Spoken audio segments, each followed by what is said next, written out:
Hello, this is Shambhavi. Welcome to Satsang. Satsang is an ancient spiritual practice from India. It means being in reality together. I give Satsang live every Wednesday and Sunday night in Portland, Maine. This Dharma talk was recorded during one of our Wednesday night gatherings. Please visit jayakula.org to learn more about the teachings. You can find video satsangs on Jayakula's YouTube channel, and my books are all available on Amazon.com. Much love to you, wherever and however you are.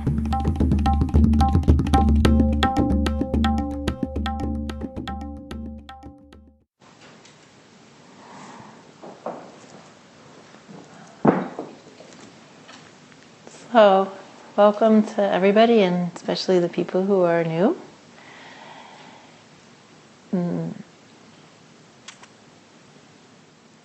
When I was in my mid-20s, I was a skeptical, snarky, atheist, punk rock loving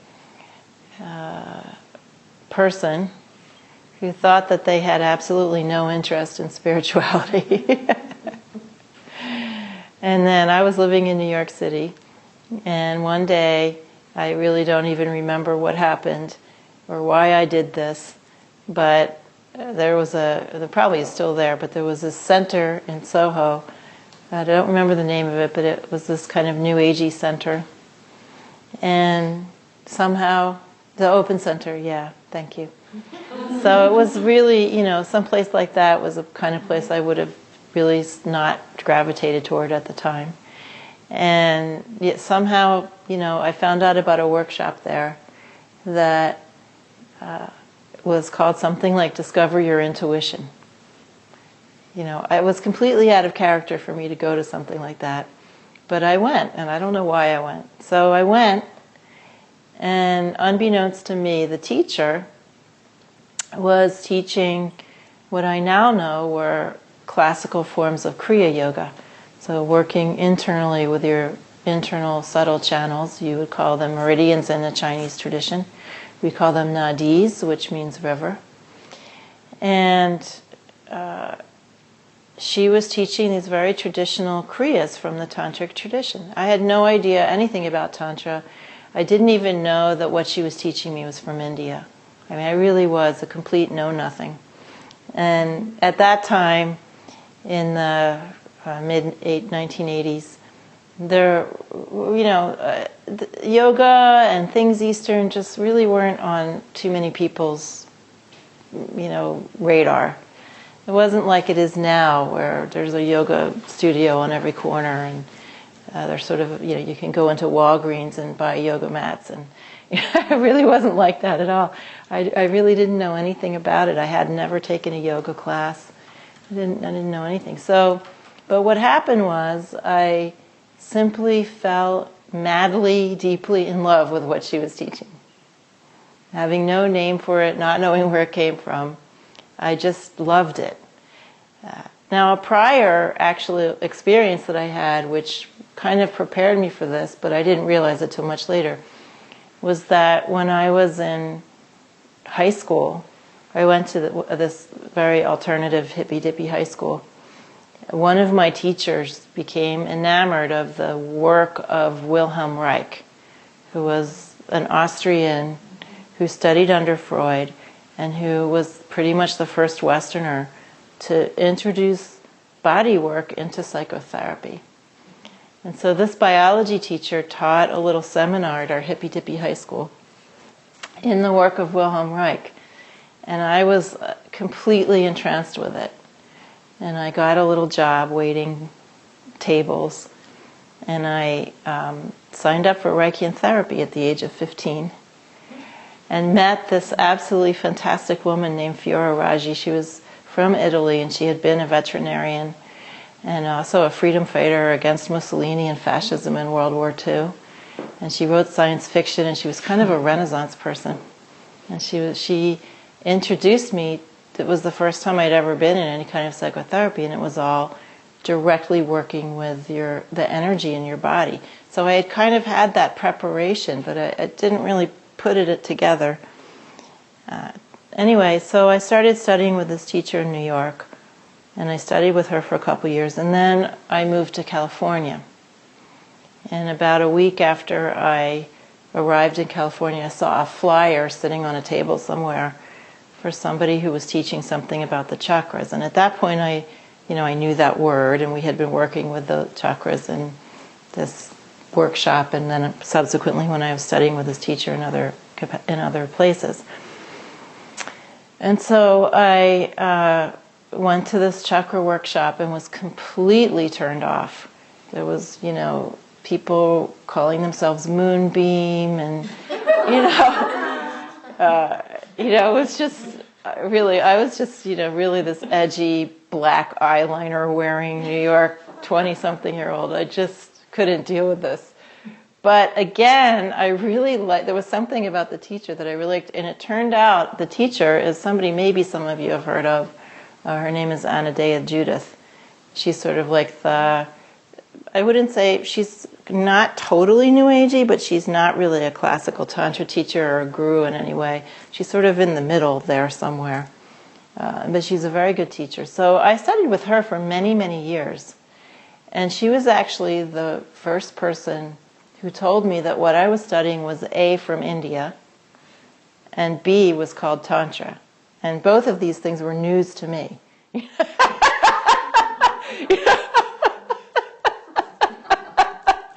I was like, really? Really? So after I heard that it was from India, and I went to the library, and I got out a book called The History of India. It was like this thick.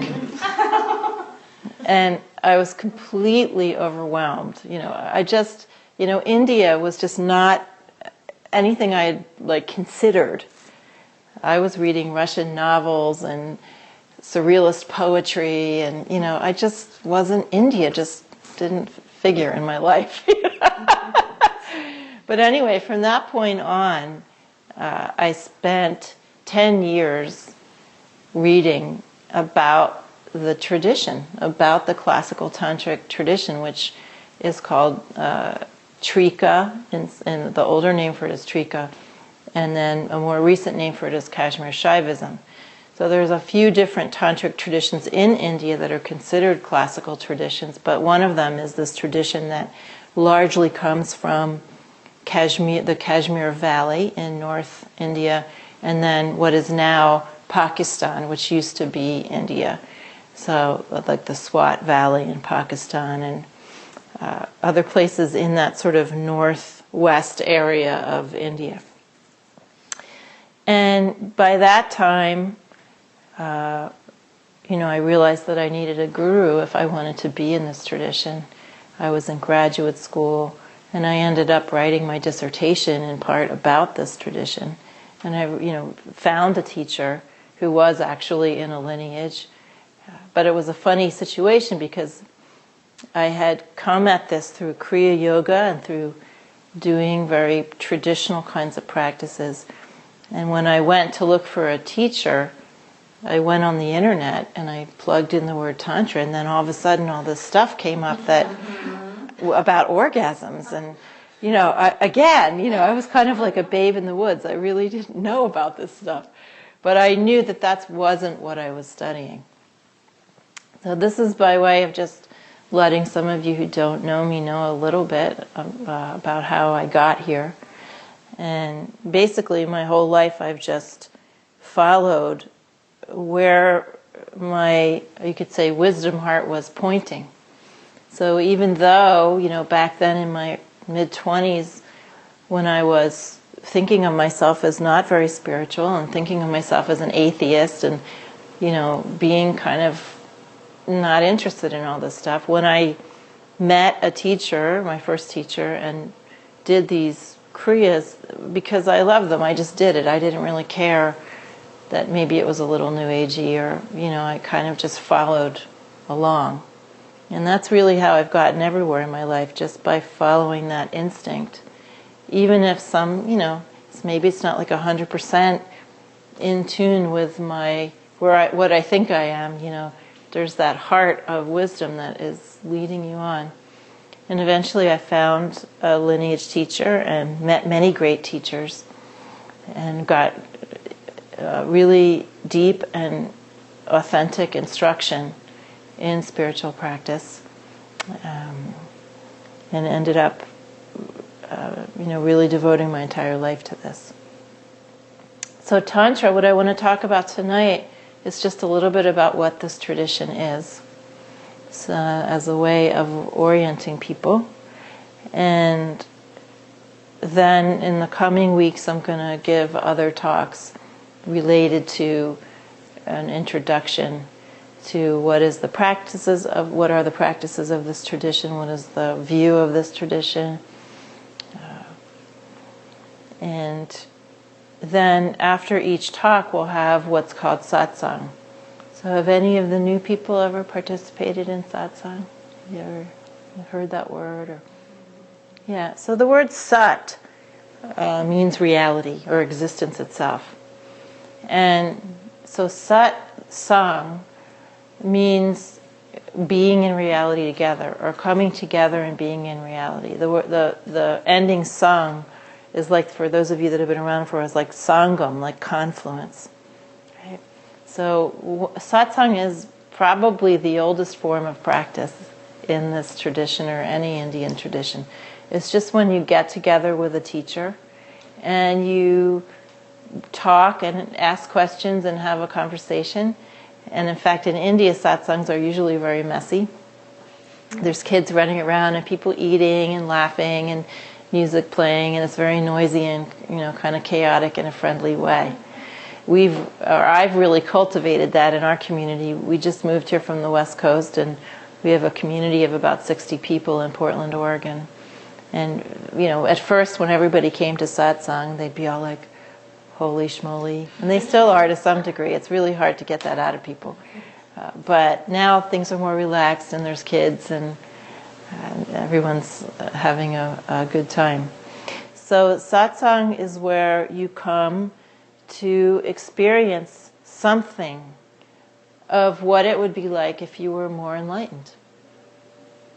There's a kind of an alchemy that happens that can't really be explained when you are in this kind of a situation and sitting with someone who's a little more awake than you are.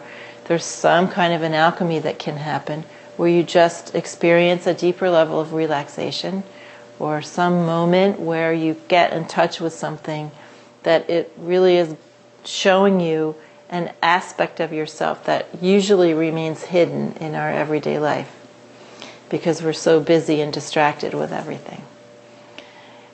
So the satsang is a spiritual practice. And my Satguru, which means the guru, Satguru is your main guru, the guru who is the one who is able to show you what reality is, has that same word sat in it, existence. So the Satguru is the one who shows you what is existence, what is reality in fact. So my Satguru Anandamayama only taught through satsang. She didn't give any other kinds of teachings other than through question and answer and satsang. And she said that satsang is a practice like water dripping on a stone. It's slow, it's steady, but we always know that water trumps stone. Water always wins over stone, even though stone is very hard.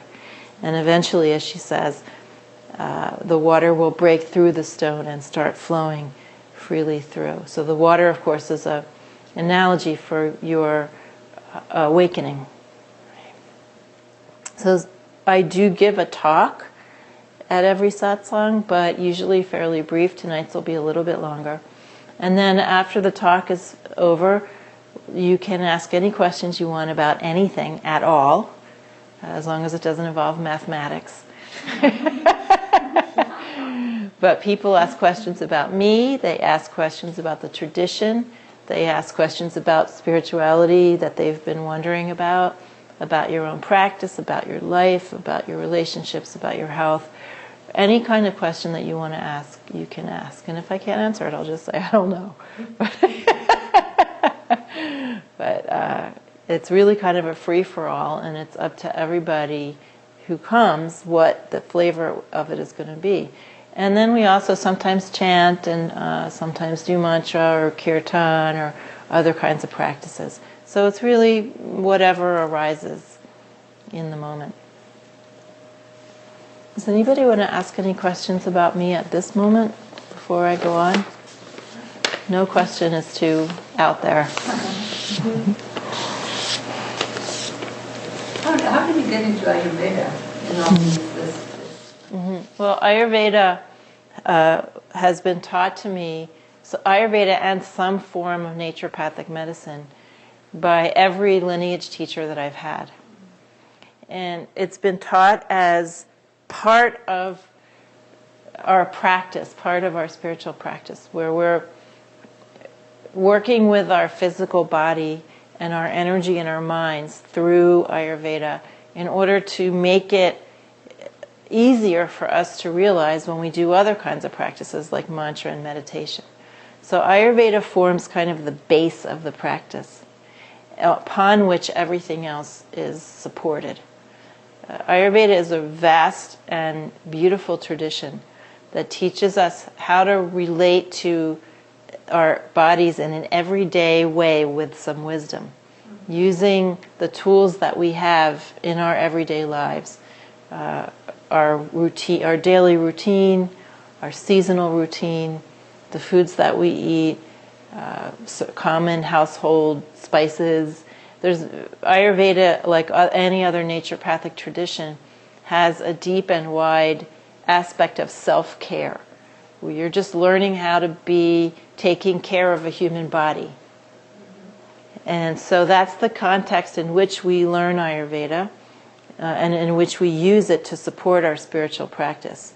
In addition to that, I also studied Ayurveda in what's called a Gurukul situation, where you're studying with someone who's more experienced in a one-on-one type of a way. And I was an apprentice in an Ayurvedic clinic for 6 months.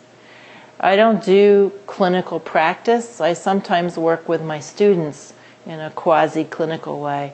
But mostly I just teach people about the 5 elements, how to work with the 5 elements, how to deepen your relationship to the 5 elements, and how to work with Ayurveda to take care of yourself and support your spiritual practice. So that's the focus of the teaching that I do in Ayurveda. Mm-hmm.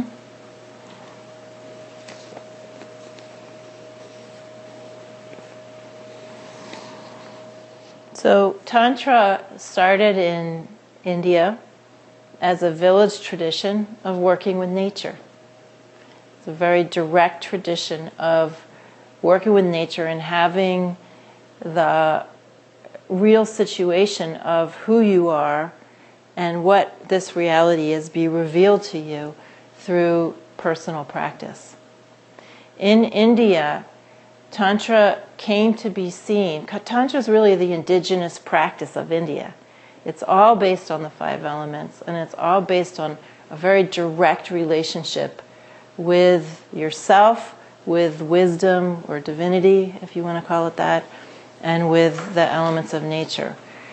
It came to be seen as an oppositional tradition in India because some of the ways that Tantra is practiced were in opposition to what is considered now to be more mainstream Hinduism, where there's a lot of prohibitions around class and caste and gender. So Tantra was seen, and still is practiced, as a spiritual technology, something that helps you to wake up and discover who you really are, that is for everyone, that has something to offer to anyone, regardless of their station in life or their gender. And even in some respects, at some levels, without regard to having capacity, because there's so many different ways you can approach the tradition with having many different capacities as a person. In mainstream, what's considered to be mainstream Hinduism, Advaita Vedanta or Vedanta or the Sankhya tradition, there are many prohibitions against women practicing in certain ways, people of certain classes and castes practicing in certain ways. And the Brahmin class in India, the upper priestly class in India, see themselves as the ritualists, the only ones who can conduct certain kinds of rituals, and they see themselves as the mediators of a relationship with the divine. Whereas in Tantra, you don't need a mediator. You can relate directly without a mediator. So Tantra has several different geographical areas in India where it's flourished as a classical tradition, not forms of Tantra that are like what we think of in this country as Neo-Tantra, the kind of stuff that I discovered when I searched for it online. So what I'm talking about are the more indigenous classical traditions of India, where the practices are mantra and meditation and puja, working with Kriya Yoga or Kundalini Yoga. And I'll get into a little more what the practices are. So the major sites of tantric practice in India are northwest India, Kashmir, and now what is Pakistan. And then in northeastern India, in Bengal and Bangladesh, which used to be also part of India. So my Sakguru was actually, she was from India, but she was from the part of India that is now Bangladesh. That part of India is much more focused on what's called Shakta practice, where the goddess or the female incarnation of the divine is very important to people's practice. In the traditions that I have practiced in, also in addition to the goddess being important, also a male representation of reality called Shiva is also very important. These are all just personifications of reality itself. And then in South India, there's a huge tantric tradition, some of which is called Sri Vidya, where another form of reality called Lalita Tripura Sundari is the main deity that's worshipped. And then also there are tantric traditions in South India where Vishnu, I don't know if you know, Vishnu is one of the main three, Vishnu, Brahma, and Shiva. So there are Vaishnavite or forms of Tantra where Vishnu is kind of the head honcho.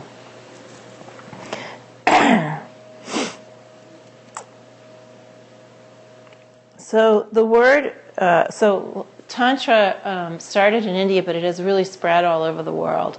So first of all, in the 8th century, it spread into Tibet. There was an Indian Buddhist named Padmasambhava who was an extremely realized person. And he was invited by the king of Tibet, of one of the provinces of Tibet, to come to Tibet because the king had realized that Buddhism was a civilizing and calming factor, and Tibet was extremely aggressive and chaotic. So this king wanted Padmasambhava to come to Tibet and kind of create cultural Buddhism there and make things more organized in Tibet. And Padmasambhava said, no way am I going. I'm not going to your barbaric country. But eventually he did go, and he walked through Kashmir, and there was a great synergy and kind of wave of Tantra from North India going into Tibet via Padmasambhava.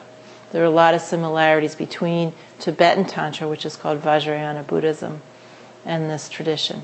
And then Tantra also moved into China and Japan and other countries in Asia, and eventually became a worldwide phenomenon with some forms of Tantra practiced in all different countries. And now today we have something called Neo-Tantra, which really isn't Tantra at all, but it borrows some of the words and trappings of classical Tantra. Well, that's a different topic. The word Tantra means to expand your mind.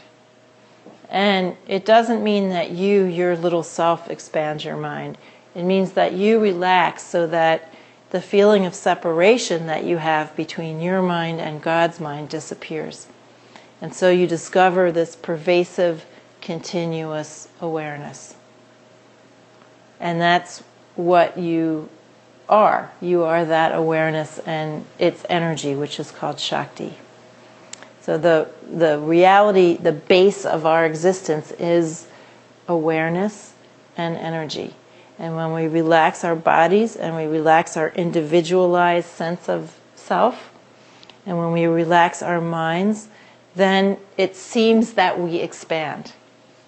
But really what we're doing is just rediscovering that continuity with everything. So this is really the most important view of the tradition, that we're rediscovering through doing certain kinds of practices. We're relaxing our sense of separation. Right now we have all different experiences that result from the fact that we believe we're separate individuals. We are defensive and protective of our individuality. We are aggressive if we feel threatened. We experience very deep loneliness because of our conviction that we are separate. And when that sense of separation begins to relax, the whole point of doing any practice in this tradition is to relax your sense of separation. And when that sense of separation begins to relax, that loneliness begins to subside, aggression begins to subside, all of our fixations, our different tensions begin to relax, our karmas begin to relax, our habitual patterns, and we begin to discover Tantra, we begin to discover continuity with everything. And for most of us that happens very slowly over time. But that's really the whole point of the practice. Other kinds of meanings of the word Tantra is a text. So you might have heard talk about the Tantras. The Tantras are actually ancient texts that are dialogues between the female and the male aspect of reality, Shiva and Shakti. Do you want something you are uncomfortable? I don't like a discomfort in anyone. Would you like to sit in a chair? You're okay. Okay, well let us know if we can do anything to make you more comfortable. Okay. So those tantras were written by teachers and are mainly teaching texts for students. They have discussions of philosophy and discussions of particular practices in them. Tantrikas are people who practice in the tradition. That's another use of the word Tantra. So, one thing about this tradition is that it's not a religion. And the reason that I say that, I mean, you might be thinking, but you have gods and goddesses, how could this not be a religion? The main reason I say that it's not a religion is because belief and faith are considered to be obstacles in this tradition. My teacher always said that each person must find out about reality for themselves. She would give a teaching and she would say, now you go find out. And the tradition gives us very concrete methods to find out. Faith and belief are what we do when we are giving up, in some respect, the job of finding out for ourselves. If you say, oh, I believe you, or I believe in some deity, or I have faith in such and such an idea or a spiritual concept, then you're basically just sitting back and saying, I'm not going to find out about it for real, I'm just going to believe in it, or I'm just going to have faith in it.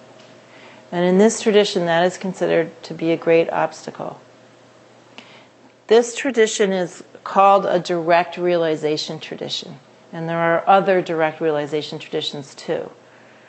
So direct realization means that we are doing certain things so that we can actually, for real, find out about reality for ourselves beyond a doubt.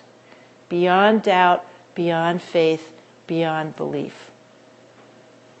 The other direct realization traditions that I know about or the Dzogchen tradition of Tibet, which is another tradition that I study in, it's actually the only other tradition I've studied in, and the tradition of Chan Buddhism from China, and some forms of Taoism, where we're having an experience of reality for ourselves that is so incontrovertible. We have that experience, and through having that experience, we actually know who we are and what this reality is. And we have no use for believing in something or having faith in something. So that is the meaning of direct realization. So that is why I say it's not a religion. The term that I yet like to use more, and this isn't something that's written about in ancient texts or anything, just something that I made up, basically, is calling it a spiritual technology. Because you're given very direct and usable tools to discover for yourself what is actually going on here. And that is actually why now I know I was actually a spiritual seeker from day one, even though I thought I wasn't. Because from the time I was extremely young, I just wanted to know what the heck is going on here. What is really happening here? I knew from a very, very young age that what I was seeing and what I was experiencing and what I knew was extremely limited. I knew there was so much more to reality than I was experiencing. And it frustrated the heck out of me. I was really pissed off about it. And I tried to find the answer in science. I was a science major in college. And I tried to find the answer in lots of different ways. Or I tried to find out about reality. It wasn't like an answer, but I tried to find out about reality in many different ways. And when I found this tradition, I knew that this was actually going to fulfill that desire to find out what is happening here. Who are we? What is really going on? And how does it all work? Because undertaking a direct realization practice is not just about understanding something in an intellectual way. It is about having a usable relationship with existence, with a wider experience of existence than you can even imagine. So that's why it is beyond doubt, because it's usable. It's like you can go like this with your arm. It's beyond a shadow of a doubt that you can do this. Well, in the same way, you come to be able to work with reality in a much more concrete way, a wider reality. And that's why you don't really need any belief or faith to do this. You just do it. Chogyam Trungpa Rinpoche is a Buddhist teacher. Have you heard of him? That's the practice. Oh, cool. So, did you ever read the book, The Mahasiddha and His Idiot Servant? No. So it's a book about Trungpa. It was a memoir.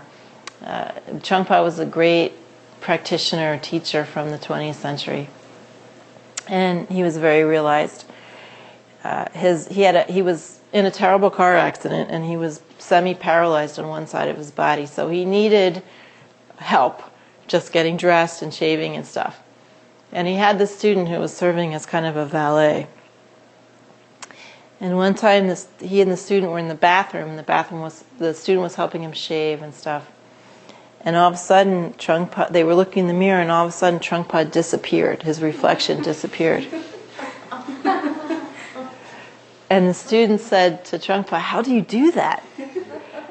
And Trungpa said, "I don't know, I just do it."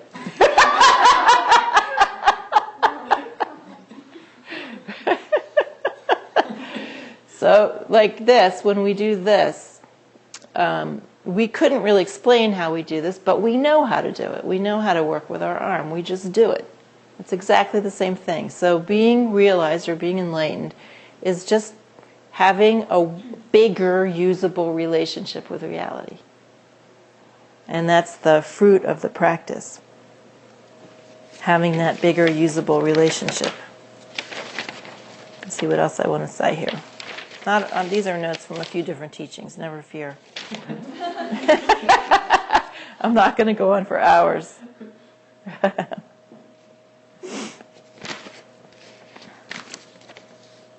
So I want to say some things that are common to all classical tantric traditions, both in India and Tibet, and in general wherever in the world some tradition related to this has been preserved. First of all, an understanding that reality, that everything that we're experiencing is real and not illusory.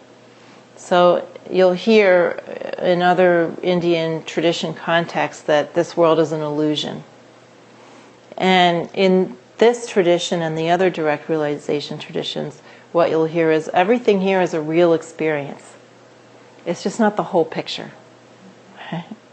What our experience in our limited capacity when we're not yet very realized, it's just not the whole picture. But it is real. And that it's nonsensical to say that things are not real. So the person who wrote about this very eloquently from this tradition in Kashmir said that, non-reality can't exist. There's no point even talking about it. And that everything here is a real experience. And we should just start from that. That really makes much more sense. It's just a limited experience. Another thing that's common to all these traditions is the non-exclusivity of the practice, that anybody who has the capacity to do it can do it, regardless of where they come from. And then that we can come to know ourselves by working with the elements of our everyday life. This comes out of the understanding that everything here is being produced by the same consciousness and energy. There's no division or gap between ordinary and spiritual. Everything is, as my teacher said, everything is that.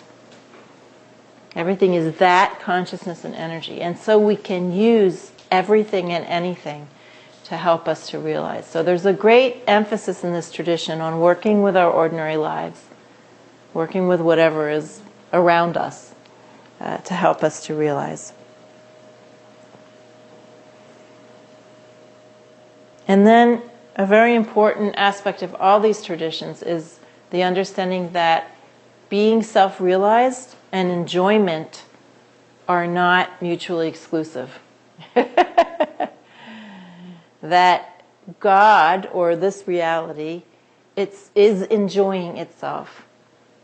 And that when we realize, we actually come into a kind of divine enjoyment of the creation in the way that someone would enjoy the most spectacular work of art. The relationship between a realized person and reality is a kind of profound aesthetic appreciation. As my Dzogchen teacher always says, we relax and we enjoy. And when he says we relax, he means we relax everything. All of our karmas, all of our fixations, all of our tensions. And then we can enjoy. Now, the final thing that's common, and it relates to this idea of anything can be used to realize, that's common to all these traditions, is that our body is our primary tool for waking up. And that we need to take care of our bodies as best we can in order to support our practice.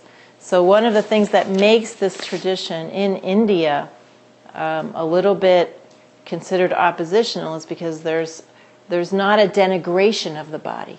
There's no idea that the body is degraded or unholy or bad or sinful. And as my teacher said, we have no right not to take care of our bodies. We need them to help us to wake up. And in fact, in the ancient tantras it says, you have been born with this beautiful human body that can do this whole variety of things.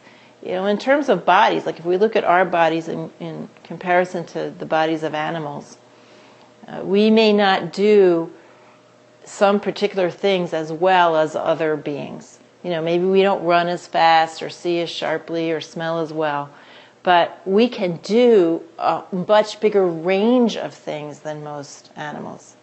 I mean, whales might be smarter than us, but they can't pick up chopsticks and eat sushi. Right? So there's a lot of things that you can't do if you don't have a human body.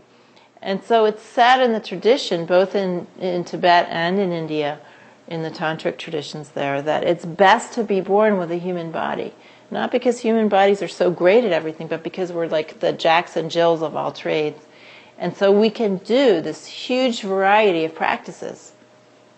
And that makes it easier for us to self-realize because we have so many choices as to what kind of practice we can do. We can do Hatha Yoga, we can do Kriya or Kundalini Yoga, we can do Puja, we can do Mantra, we can do meditative dance, all different kinds of things, right? Walking meditations, there's so many different kinds of things we can do. And that makes it easier for us, right? It's so easy. Yeah.